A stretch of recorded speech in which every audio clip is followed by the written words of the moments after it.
Yo, check this out. It's your boy Sam Wills back with another video. I know a lot of y'all checked out my last video with my 6 questions. I appreciate those who were inquisitive like I was and asked questions or commented below. I'm not here for subscribers. I'm not here for likes, but that's your option. If you want to subscribe to my page, if you want to like it, that's up to you. I would appreciate if you shared it though, so other people can see the real questions that are being asked and not all this speculation and conspiracy.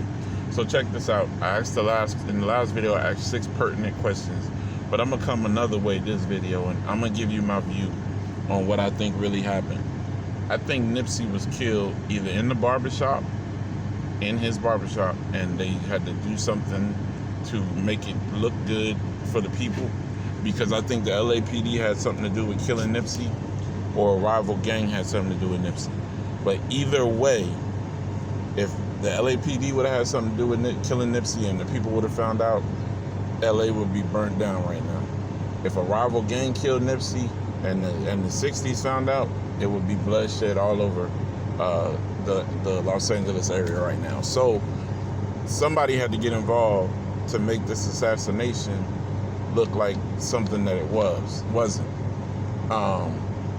You know damn well you can go to any one of these stores, a T-Mobile, a digital store like his, the Marathon Continues, or that burger joint, and you'll get footage from those cameras any time of the day. But supposedly, we're supposed to believe that the cameras weren't working that day.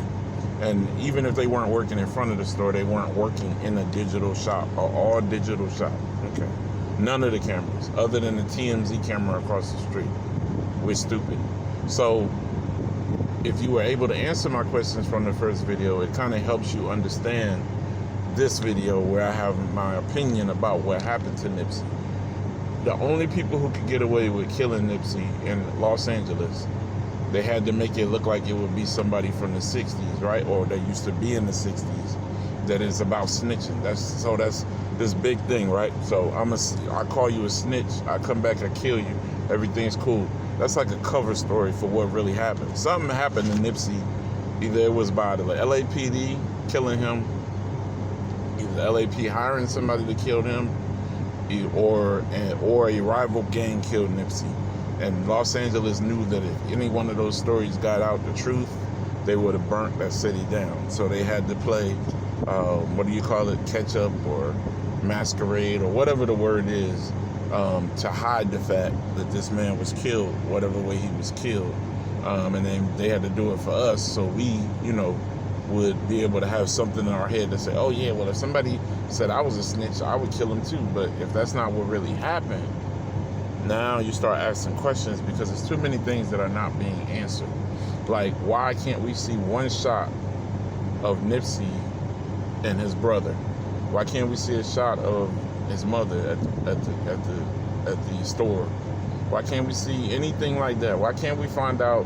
Why don't we see inside the casket photos when Nipsey was buried? Why don't we get none of that footage as regular people?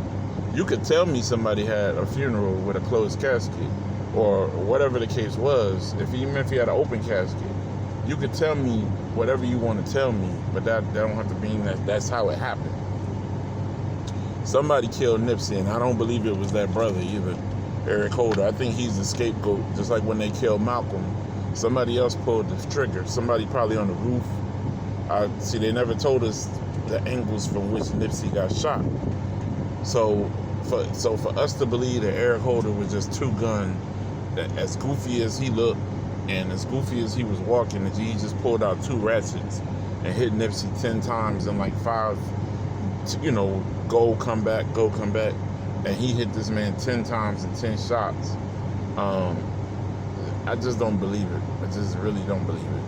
I think somebody else killed Nipsey Hussle, or they planned to kill Nipsey Hussle, and it was all a big scheme.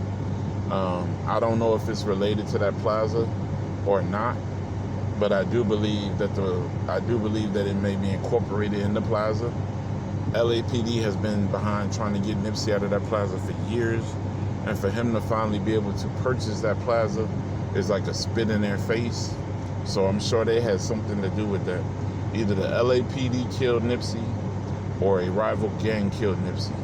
and they set Eric Holder up to take the fall in the video. It's no way. It's too many unanswered questions for him to have died the way that they say he died right there. Too many unanswered questions. Too many loopholes in Grandma's story. A loophole in the girl driver story. You know, there's loopholes everywhere. Carrie's story, where at first he was going in the store, then he didn't go in the store. Then he had money from Big U. Then he said he just had money. So, you know, let's talk about this. If you got opinions, comment below. Let's talk about it. Peace.